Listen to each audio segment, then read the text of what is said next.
Hey guys, welcome to Food is Good.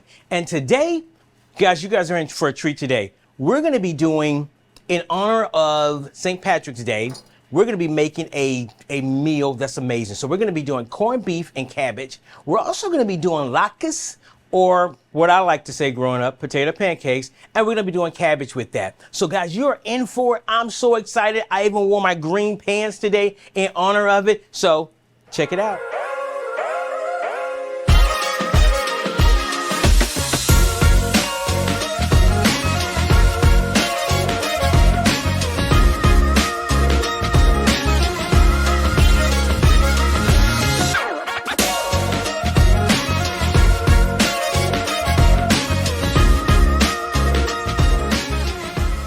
So, guys, welcome back. And we're going to be tackling, the first item we're going to do is corned beef. It is amazing. There's a story behind it. I'll tell you. First, I'm going to get the corned beef out. And there's a couple of different ways you can get your corned beef. You can actually go to your store and ask your local butcher, can he cut you a piece of brisket? And there's two parts to the brisket. There's the flat part and the pointy part. You want the flat part, it's gonna have a little fat on top of it. You can do that. Here's the deal. If you do it that way, you're gonna have to go through the process of letting it brine. And that process is about 10 days, 5 to 10 days, just depending on the deepness of the flavor. And there's a few items that you're gonna need, and you can look that stuff up, you know. But what we did, we kind of took a shortcut. I've done it before. It's a really good product. You can buy from any local grocery store, and that's this corned beef right here. Now, I will tell you about this corned beef right here. It also comes with a seasoning pack. When you get your corned beef, it's gonna be in this gel-like substance. That's part of the marinating process. So when you get the corned beef, we've already washed this one off. You want to take it, rinse it off really good, put it in your water. And here's the deal. Normally we season salt, garlic, different things like that. You don't have to do any of that with this water right here, with this liquid, rather, we'll call it that, because there's enough salt already in the corned beef that you don't want to add more salt to it. So what I'm going to do, I'm going to go ahead and wash up my hands real quick, and we'll get back to it. So while we're doing this, we're going to go ahead. There's a pre-seasoned pack that comes with it, and you can use this. You definitely can do this. I actually have the exact same stuff right here. I'm going to put in there. This process is going to take about 2 hours. So it's not a dish you want to start that afternoon. It's something that if I was going to cook it, or when I've cooked it, it's been an all-day process as far as I didn't need it right away. So I would recommend cooking something like this on Saturday or Sunday, or if you have the day off, unless you grew up where I grew up, and especially at certain times of the year, when different people came over at my aunt's house. I'll say this, she's probably gonna get upset with me, I hope not. But here's the deal. We would all get together at my aunt's house. Somebody would come in town, and all 20 of us would get together, and we would start cooking. And it would honestly be like 11 o'clock at night before we're eating. So, and we'd have to, do you want to go wake them up, or do they want to eat? And I'm telling you, depending on what the meal was, we'd let them sleep. So that meant more for whoever braved the hours and stayed awake. So what I'm saying, I said that to say, let your beef, if you're going to cook this beef right here, cook it on the weekend so you can start it early. Maybe something you do after church. So anyway, I'm going to go ahead and season this up. And what this is a little peppercorn, a little juniper berries, a little crushed red peppers or crushed pepper flakes. It's got a little cinnamon in it also. And you're just going to let it do its thing. Like I say, it's going to cook at least 2 hours, about 45 minutes per pound. This was about a 4-pound brisket. So you're looking at somewhere around 2.5 hours. My math may be a little off. Don't hold it against me, but pretty much you'll know when it's done. Guys, so what I went ahead and did was went ahead and put our corned beef over here to the side. Like I said, it's going to take it a while to cook, but what I really want to do is put some more flavor in it. So never be afraid to season your food. So we're going to put in something we call a mirepoix, which is nothing more than onion, celery, and carrots. So that's what I'm going to do. I'm going to start peeling the carrots right here because we're going to add it to it. Like, the corned beef is probably going to have enough flavor in it because of the peppercorn and all that we put in there. But, you know, you want to add a little bit more to it. So we got that. I'm gonna go ahead and take this carrots and we're gonna cut it up. And when you're cutting this up, since it's gonna cook for so long, cut it in big pieces. If you cut it in little small pieces, I believe it's gonna cook away. So we wanna make sure those pieces are big enough that they stay in there, the flavor comes out of it. So that's the difference. So we're gonna go ahead and put a couple more in there. Right here. So like cut some more here, here. So we're just gonna add this to our corned beef over here, which is cooking. Smelling good already, but hey, we're just at the beginning stages of it right now. So I'm gonna cut these celery about the exact same size that I cut the carrots. Want them to be uniform in size, so they'll cook about the same length of time. Going to get your, someone asked a question, what kind of knife are we using? Guys, I guess if anything, I'm kind of a knife snob. I remember a time I went to my mom's house and I was like, hey mom, where's your knife at? Because I want to cut something or do something. And I'm looking through trying to find knives. Couldn't find the right type of knife. She probably had the knives that you get from the store and they're okay. But when you're using them as much as we use knives, we want something a little sharper. And she said to me, listen, Caesar, I am not the chef. You are. So from that point on, I started bringing my own knives, my own cutting board whenever I cook off-site somewhere, because the right tool is like working on a car. You want to have the right tool for it, and having a really good sharp knife is part of the job. So what we're going to do, we got that over there cooking. It's smelling good. I can smell the cinnamon and the cardamom cooking over there. The next thing we're going to do, we're going to go ahead and start on our potato cakes. So what I'm going to do is I'm going to take this right here and I'm just going to start peeling it. Guys, there's a couple of different potatoes you can use. I use a Yukon Gold often. Sometimes I may use a red potato, a red skin potato. But for this process right here, I want to use a potato that's a little bit more dense. And that's going to be your regular Idaho potato. You can pick it up at any grocery store. It's a really good potato. So what we're doing, we're just peeling it. You know, really peeling it. And some people say you peel cutting towards you and you peel going away from you. I don't know if it really matters. I think the part that really matters is just don't cut yourself. That's the part to me. So I don't care how you peel it, just don't cut yourself. So we're going to go ahead and peel this up right here. And what we've done is we got one potato. I'm going to take the other part of this onion right here. So this is probably a 1 pound potato. And what we're going to do, and this is going to be really cool. What I'm going to do is I'm actually going to take it and I'm going to grate that potato through this grater right here, because we're making potato cakes. Now there's going to be a lot of moisture in the potato, and there's also going to be a lot of moisture in the onion. So once you finish grating it all together, you want to press all the liquid out of it. And a way you can do that, you can use a cheesecloth, or you can put it through a fine mesh strainer, which we have a few of them here. Go ahead and press it because you want to get the liquids out of it, and then we'll talk about the other things you want to add to it. So that's what I'm about to do right now. Okay. So we're just grating the potato. This is fun. You know, I'll be honest with you, it's not too often that I actually grate potatoes. I normally grate cheese. I grate my butter if I am making biscuits or something like that. I saw somebody doing it. One time I was going through an airport and they was grating their butter, and I thought, man, that's kind of ingenious. And, you know, when we're doing a lot of baking, we grate our cheese, because if you get the stuff from the store, it's going to be kind of waxy. It's going to have the preserves on it. So if you really want that natural flavor, grate your own cheese. It only takes a second. So we got that out the way. Next thing I'm going to do, I'm going to go ahead and grate this onion up in it also. Not very hard, guys. Really simple. So exact same thing. Just going to grate the onion up.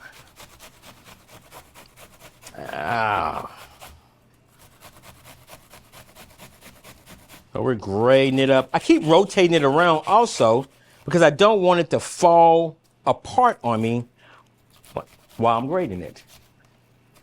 Which I'm struggling here, but it's working. We got it. So I'm just going to throw the extra aside, put that in there. I'm going to sit this in the sink here. Next thing we're going to do, once we've grated this, and like I said, there's going to be a lot of moisture in it. So I'm going to go ahead and squeeze out the moisture from my potatoes and my onions. So we'll come right over here, and you can see how much moisture is actually coming out of it. Right here. Now, like I said, if you want to eliminate using a fine mesh strainer, you can use a cheesecloth. It may be a little easier doing it that way, but I think most people have one of these at their house instead of cheesecloth. You can pick the cheesecloth up from the store. They sell them all day. So we're just squeezing the liquids out of it right here. And I'm going to put it back in there once we've done it. Got most of the liquids out. I'm going to wash my hands right here. First of all, I didn't want my hands to smell like onions, so we're doing that. Okay, so now that we've grated our onions, we've grated our potatoes, we're gonna go ahead and add in the rest of our ingredients. You're looking for something that's gonna bind it and make it stick together. We're gonna get this hot enough over here, put a little olive oil in it, and we're gonna add in our eggs and our flour, little salt and pepper. All-purpose flour. Can you use self-rising flour? I wouldn't recommend it, but you definitely want to use a little salt, a little pepper, a little egg, and flour. So that's what we're going to do.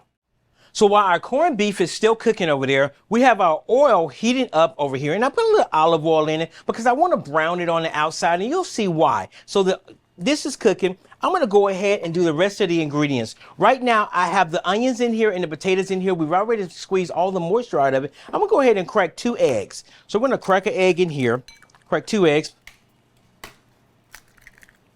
Then what I'm going to do is I'm going to go ahead and whisk these eggs up. Whisk them up really good. Add it here. And then I'm going to go ahead and add in 1/2 cup of all-purpose flour. Let's pull out the extra. Well, right here. We're going to add that in there. A little salt. About a 1/2 tablespoon, or a 1/2 teaspoon, I'm sorry, of that. Salt, a little pepper, right here. And last but not least, a little baking soda. And we're gonna do about a 1/2 teaspoon of baking soda. And we're gonna add it to it, right here. Now what we're gonna do is we're gonna use our best kitchen tools there are, which is your hand, and we're just going to start mixing it up, kind of going around in a circle, incorporating all of the ingredients together. So we have the flour, the baking powder, eggs, onion, potatoes, which is the star of it. So we got it right here. And once you get it to this point, we're going to go ahead, and what I'm going to do next is I'm just going to take a regular scoop, and we're going to scoop up about this much of it because I'm going to press it flat. So I'm going to put it right here in my hand, press it flat, and then we're going to put it in this hot oil. And you know it's hot because I can hear it sizzling. Do a couple more. I'll wash my hands afterwards. Right here, a few more. These are going to be really good here, guys. Right here. I'm going to do one more. One more. Growing up, I remember telling my kids, don't play with their food. This wouldn't really be playing with your food, would it? We're going to put it right here. We got those. I'm going to go ahead and wash. Well, let's do one more. Let's do one more. Let's do one more. You don't want to overcrowd your pan, but I think I can get one more in there. Get one more in there. Yep. Man, it smells really good. Put these in there. All right. Now, while that's doing its thing, I'm going to go ahead and wash my hands again.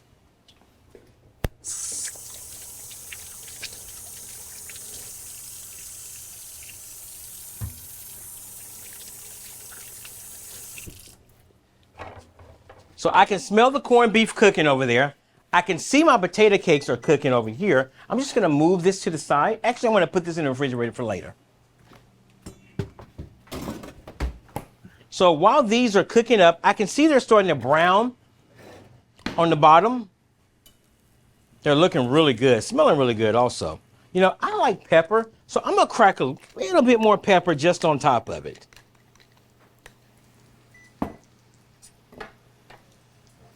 Here. Let's take a look here. Oh, this looks good. You can see the first one we put in browning up quite nicely. Yeah. Could have let that one sit a little bit longer, but it's coming along. It's coming along. So while these are cooking and doing this thing over there, I'm gonna go ahead and wipe this cutting board off, and I'm gonna start on my cabbage. So this right here. So guys, like I said before, there's a couple of different cabbages you can buy out there. You have the Savoy cabbage, you have the box chard cabbage, and then you have your regular green cabbage right here. If I'm doing any kind of southern dish except for maybe a stuffed cabbage, I'm gonna use this one here. The leaves are a little bit more tender, and I just think they hold up better to the cooking process. You can also, if you want to get a little bit more color in your cabbage, you can take the green leaves right here, roll them up, and chop them and put them in there first. Let them cook for a little, and then add the more tender leaves to it. So that's what we're going to do.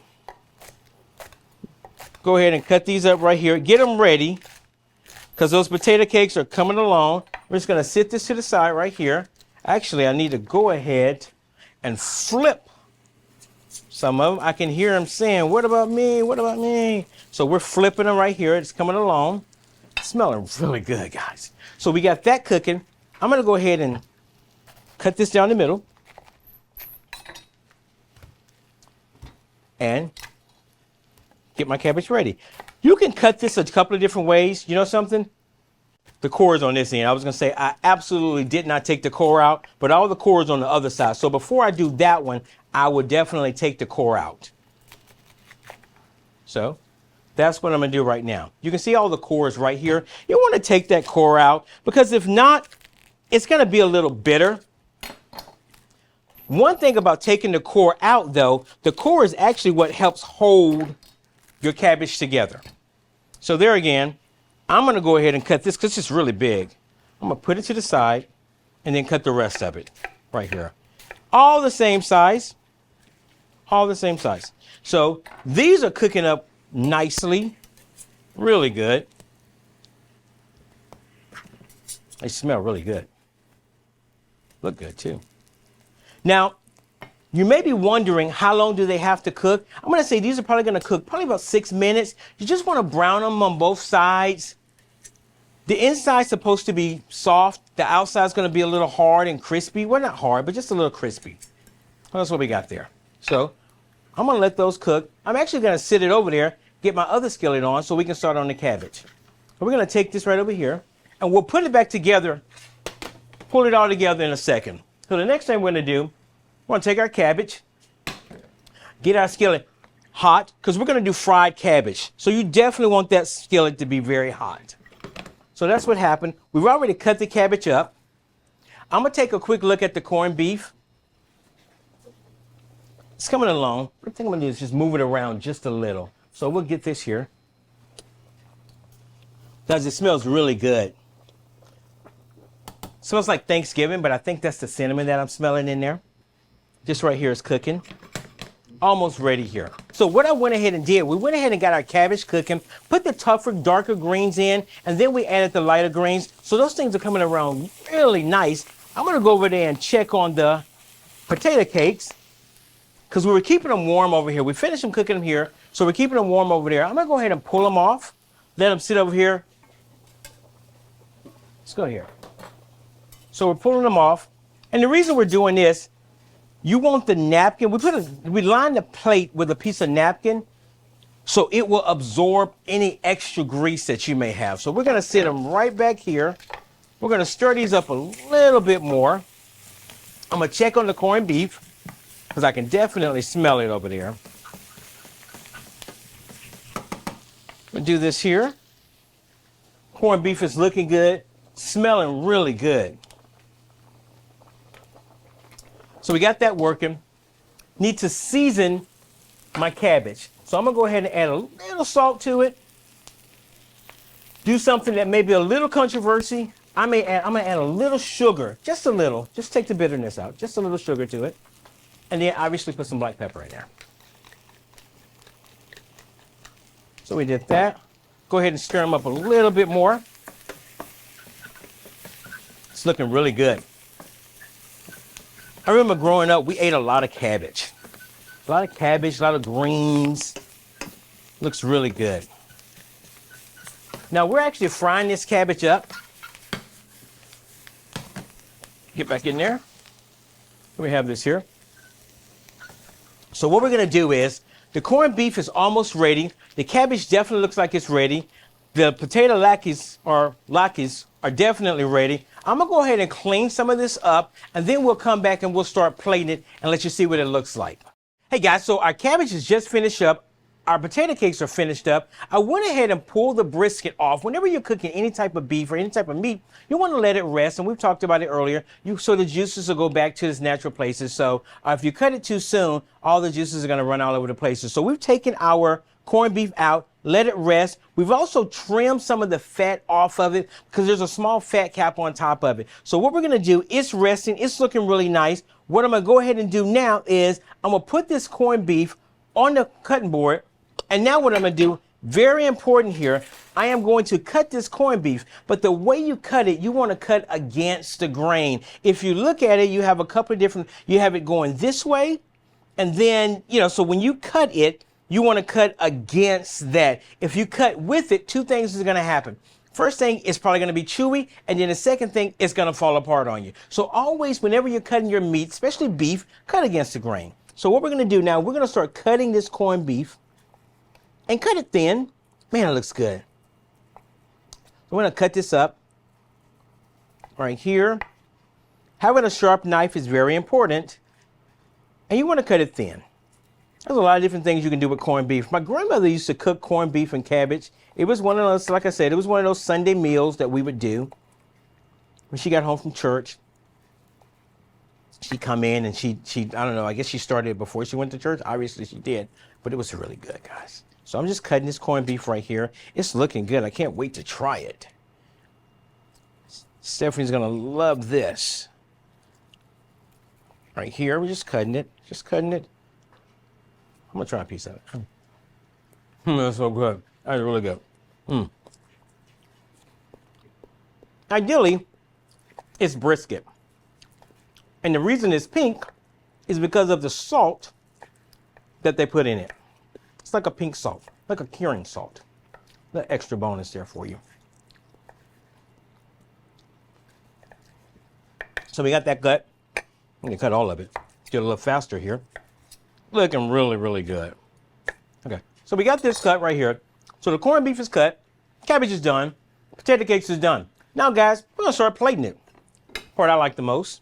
So first thing I'm gonna do is, I'm gonna start with a little cabbage here. Take our cabbage, and one thing I'll tell you about the cabbage here, got a little charred. That's part of it, man. It's fried cabbage. If it was stewed cabbage and it came out charred, that'd be different. This right here, we're gonna put some cabbage on it, right here. Then we're gonna take our potato cakes. But this is what we're gonna do. We're gonna take a couple of those potato cakes right here, put them on there. And then with this, I'm just gonna move this to the side. Next thing we need to do, I'm gonna take my green onions. Do need to rinse them really quick. I'm gonna rinse those. Whenever you're using any kind of raw vegetable, rinse it off. So I'll break a piece of this off right here. And what I'm gonna do is, I'm just gonna garnish my potato cakes with the green onions. Right there. So we got that. Actually, put a little sour cream on it. And if you don't have sour cream, you can use creme fraiche. Put a lot of sour cream on top of it. Right there. Some green onions. Right across here. That looks really, really good. And then corned beef, which is the star of it. Right here. So, you can see, guys, potato cakes, sauteed cabbage, and corned beef. Really, really good. Now, with all the extra corned beef I have here, there's a couple of things you can do with it. You can make a Reuben. Reubens are really good. We'll talk about that another time. But you take your corned beef, you fry it up, and you put it on some rye berry, some rye bread. You can do it like that. I'm not going to go into the details of making all the Russian dressing and all that stuff. But that's what you can do with your corned beef. I've done it that way. It's amazing. This is amazing. And guys, thanks for joining me, Ceasar, on this St. Patrick's Day episode. I'm about to get started. And remember, food is good. God is great, and every day is a gift. See you next week.